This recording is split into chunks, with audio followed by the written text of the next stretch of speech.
জোয়ানটা মনে করছে আজকেও আনিসা পাইব, হ্যাঁ দেখে যে আনিসা পাইয়ে না বুড়া আছে। আল্লাহ আনিসের হায়াতের মধ্যে বরকত দান।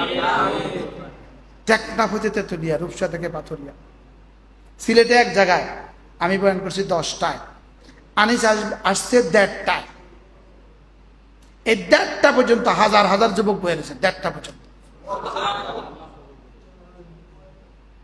রাত 2টা কি আর 3টা কি, ফজরের পরে বয়ান করে, ফজরের পরে কয়েক হাজার যুবক হয়, সন্দীপ করে, ঢাকা করে, সময় দিতে পারে না, কি করবে? ফজরের পরে দিন যাও, ফজরের পরে হাজার হাজার যুবক হাজির।